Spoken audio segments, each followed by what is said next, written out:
YouTube, what is going on? It is the boy D. I'm back at it with another video, and I proudly scaled my clothing brand past $500,000 within the last 3 years, only taking advantage of organic marketing. And I pretty much lost my YouTube channel that had over 40,000 subscribers. So in today's video, I'm going to be breaking down step by step how to start a clothing brand in 2026. I'm not going to gatekeep any sauce, but in this video, I'm going to keep it real and raw. I'm not going to try to get all detailed. I don't have a super specific script. I'm going to tell you guys exactly how I will go about starting a clothing brand in 2026. So without further ado, get your notepad out, get your pen and pad out, open up your Google Doc, open up your notes. Let's just get to the sauce. So the very first step of starting your clothing brand in 2026 is to define your why. This is really important because a clothing brand is not an easy business model, and it's not a business model that you're going to jump into and just immediately start making hundreds of thousands of dollars. It actually takes time, around 3 to 6 months, to hit your first 10K month. So the first step, you need to define your why. I encourage you guys to take a sheet of paper, a regular sheet of paper that got 26 lines, and write down every single reason that you want to start. And I'm telling you guys, without this, you will fail. This was something that I didn't do when I first started my 2 clothing brands, and that's why they failed miserably. But before I started Conflicted Lovers, I took a sheet of paper and I wrote down on every single line why I wanted to start a clothing brand. And what you're gonna do with this sheet of paper is put it on your desk, put it on your room door, put it on your mirror. That way, every single day when you wake up, you can go back and refer to this list of why you got started. Because if you don't have a why, if you don't have a purpose, if you don't have an agenda, if you don't have a real deal reason, anything can stop you from scaling, and you're just gonna jump into the next business model or just quit after things get hard and you get scammed or anything like that. So I encourage you guys, for the very first step is to define your why. This is super important. If you don't have a why are you going to continue to scale the business? You feel what I'm saying? The next step after that is going to be building your brand identity. And this is honestly something that I didn't know when I first started my clothing brand, and that's why I failed 2 brands back to back miserably. But this is the sole thing that is going to help you scale your brand. Without this, your brand is not going to last within the next 5 to 6 years. Your brand needs a legit reason to exist. Your brand needs a specific audience, because without it, you're just hoping that things work. But the brand identity is the system that is going to ensure that your clothing brand succeeds, because you're going to have a product for a specific person, you're going to market to a specific person, and they're going to have a specific reason to buy your product. So building your brand identity is pretty easy. A lot of people make it super difficult, but it's hard to do if you don't have anybody to kind of guide you throughout that process. But these are the steps that I encourage my students to go through. As soon as they join my program, we go through these steps together inside a one-on-one call. So if you guys want to join my program, click the link down below. But the first step is word references. You want to grab 5 to 50 words that give off the same feeling, meaning, or vibe as your clothing brand. These words can't be bland. They need to be specific. They need to feel real. They need to feel raw. And you can use these words on content, designs, captions, websites, etc. Right? The second thing is picture references. And this is super important because a lot of people don't know where they should put their models when it's time to market their clothing brand. And it's just because they don't have picture references. So you want to grab 15 to about 50 photos, and you can continue to add photos later on that feel like what your clothing brand is supposed to feel like. Like I said, this is going to be used for marketing and content direction. So you can go here to your photo references and see exactly what scene you should try to shoot in your content and in your marketing. A lot of people don't have this, and that's why they go to Concrete to take photos. But the thing about the Concrete and the garage photo shoots is it's not showing people that this product is for them. You need to put your product in places that your target audience spends their time. That's very crucial. The third step is character references. You want to grab 5 to 10 people. It can be celebrities, it can be influencers, it can be fictional characters that embody what your brand feels like. You want to do this because you're going to rely on these people, number one, to be the ideal target for your influencers as well as for your models. Without this, you're just going to be using random people, hoping that people connect. But if you can put your brand in a physical body, that's the best thing you can do, so you can actually know what the brand's about and so you can actually feel it. The fourth step is actually 4 steps in one. That's your ICP, your IP, your USP, and your OSM. ICP stands for Ideal Customer Profile. You need to understand every single detail about your ideal customer. Their age, what cities they live in, what time they wake up, what they do for a living, how they feel. Every single little detail you can figure out. It's important to figure out because you are going to put this in your content. You are going to put this in your marketing. This is going to help you decide what you do for your products. The next step is IP, ideal products. You take your ICP and you figure out what's the ideal products that they will wear. This is super important because a lot of brands don't have a design direction. They don't have an audience, number one, so they design randomly. And that's why you might have one big drop, but then the next drop flops because the audience don't know specifically what the brand's about, and you're not creating products for a specific person. The third step is USP. This is your unique selling point.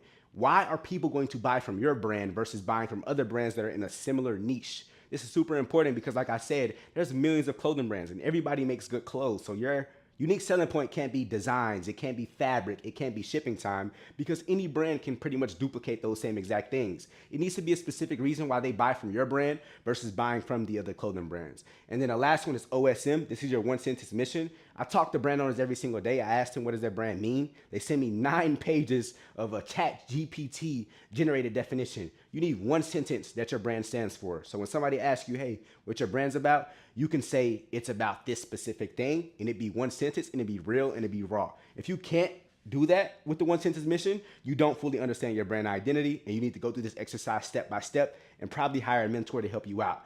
After that, you want to grab product references. Your ideal products are your product references, but you want to grab products from other brands that you feel like your clothing brand could also drop because they relate closely to your audience. You want to grab these because it's going to help you with designing. And then obviously after that, you want to name your brand. When it comes to naming your clothing brand, I like to name my brand like this. First, I pick a name that describes the energy of the brand. Second, I pick a name that describes the group of people that I'm targeting. Third, I pick a name that creates a curiosity gap. And then basically I X each one of those out until I got one name left. But this is super important. This is why it's the second step, not the third step. I don't encourage you guys to design before you build your brand identity, because you should be designing for your specific brand identity. Next step is logo and design. You need a simple logo that represents your brand identity. You can hire a designer to basically build out the logo. Nothing too crazy. You just need a logo. It doesn't need to be anything super sexy. Just need to be super memorable and pretty clean.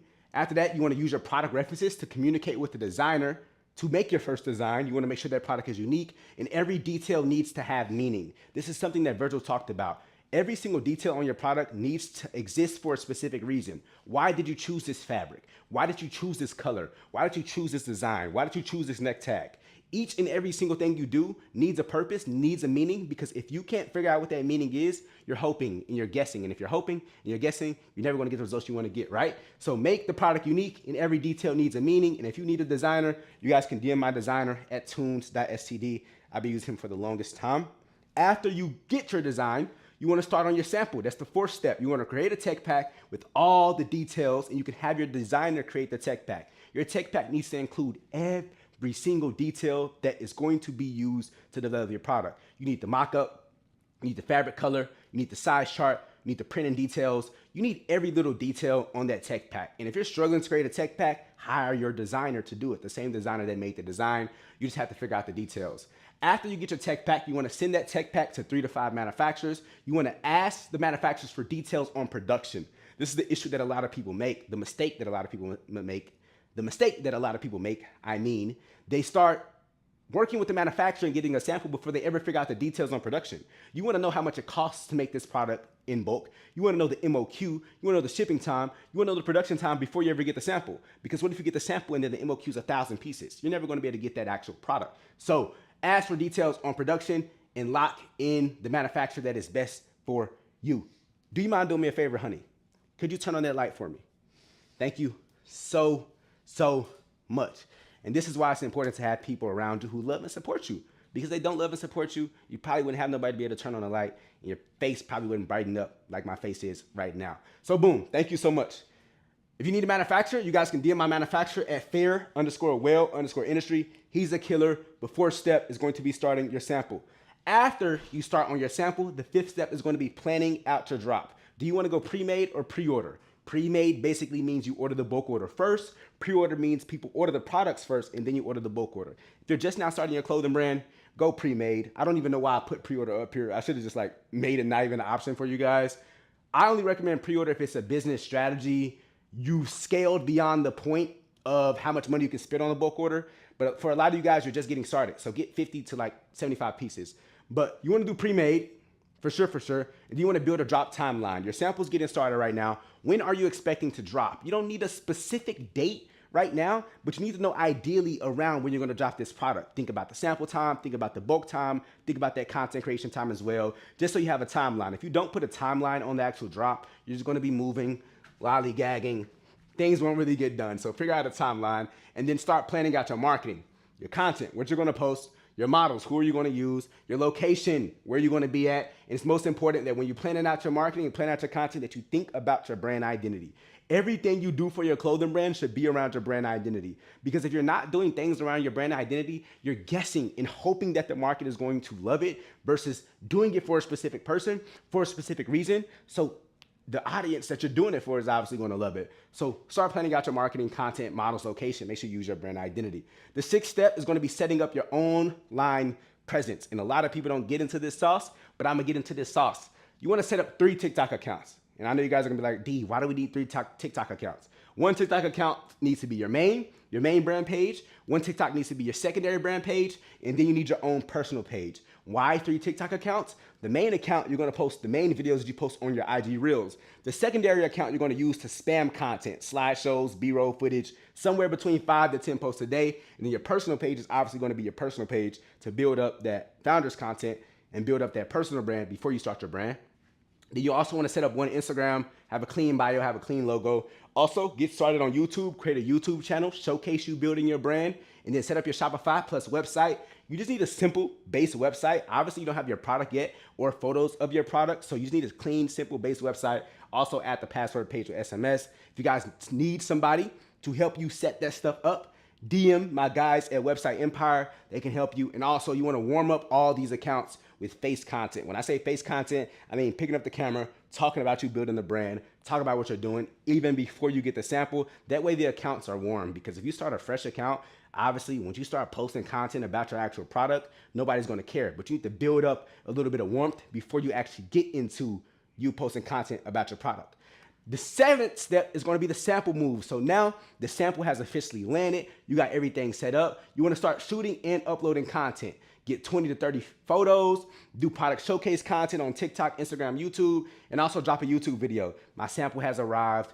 A video like that, just showcasing you actually working on the brand. The reason that I encourage you guys to do YouTube is because long form is how you build trust. You guys are gonna watch this video for 10 to 30 minutes. You're gonna feel like you know me a little bit better and you trust me a little bit more just because you watched me so long. The mistake that a lot of people make is they try to build a personal brand and try to build trust through a 30-second video.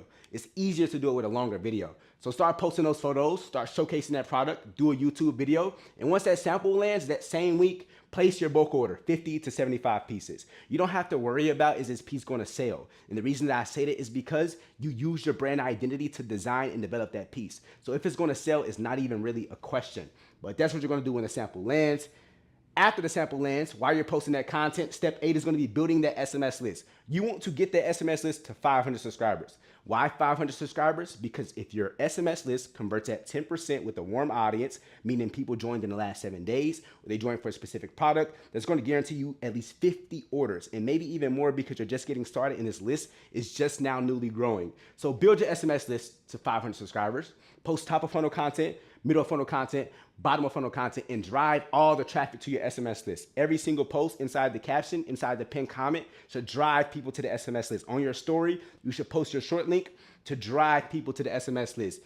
Focus on content overload. The more content you post, the more people is going to see your brand. And you're just getting started, so you need more content. So focus on content overload and also mixing your brand identity with all the content that you post. I can't stress that enough. Everything should be around your clothing brand's identity. And at this point, you want to set a drop date and time. Once your SMS list hits 500 subscribers, then you set the drop date and time. A lot of you guys set the drop date when you get the sample. It's not smart to do because you never know what can happen. So set the drop date and time once your SMS list hits 500 subscribers. After that, you got drop week, which is step number 9. Your bulk order obviously lands. You're going to send 10% of your products to influencers. Why 10%? Because anything over that, you're going to be digging too heavily into your profits. So if you got 50 products, you want to send 5 pieces to influencers. Don't just send them to your favorite influencers. Send them to influencers that specifically match your brand identity and match your ICP. What this is going to do is get your product right in front of your target audience versus just getting your product in front of fashion-based people. And then drop week, you want to focus on hype and FOMO. This is urgent. Drop week, you want to focus on building the most hype, focus on building the most FOMO, content overload, post as much content as you want, really push that urgency. Do countdown timers, do lives, just get people hyped and get people ready for the drop. And then also drop week, you want to focus on SMS. Send a 1 week before message, a message that's like, hey, we like 7 days away from the drop, and then send a 3 days before message as well. After that, you have your official drop. You go ahead and launch your product, sell out the drop. Hopefully, after you sell out the drop, you want to make sure you keep up that drop FOMO, keep up that drop hype for the next week, and then start teasing your next product. Also, little extra tip, once you order your bulk order a sample from that manufacturer while you're getting the bulk. That's how you start a clothing brand in 2026. Simple, 9 steps. Hopefully you guys enjoyed this video. My name is D. If you want one-on-one clothing brand help and want me to dig deeper into this stuff with you personally, click the link down below. I'm out.